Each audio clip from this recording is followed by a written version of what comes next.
Geography describes the real-world relationships between people and the natural environment. While textbooks provide the definitions, the subject itself exists far beyond the printed page.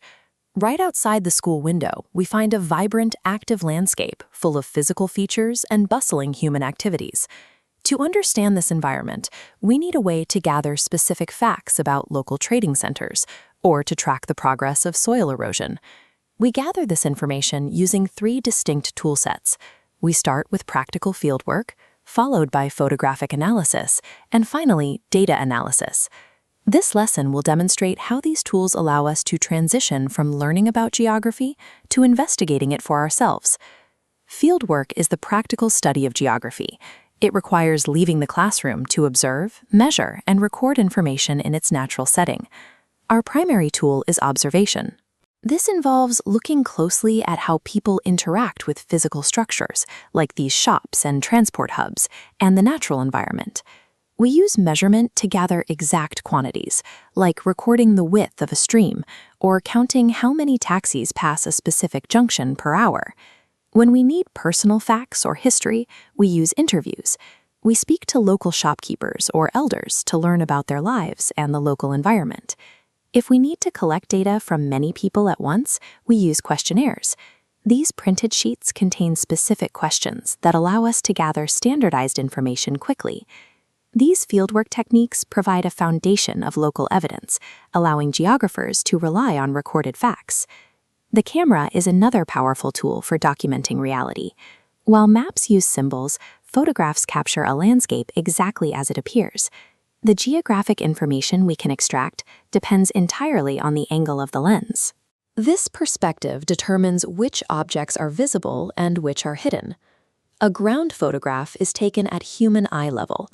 Here, objects in the front, like these bodas, often block our view of what lies further back.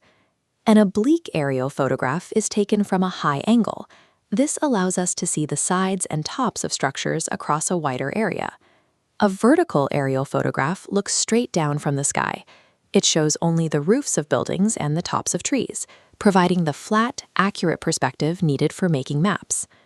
When describing these photos, geographers never use compass directions, like north or south, unless they have verified the camera's orientation with a compass. Instead, we divide the frame horizontally into the foreground, middle ground, and background. We use these sections to create a landscape sketch. Tracing only major outlines, like banana plants or ridges, highlights the most important features. Understanding these angles and sections is essential for translating any photograph into reliable geographical data. After fieldwork, we are often left with pages of tally marks and raw numbers. In this raw form, it is difficult to identify patterns or trends.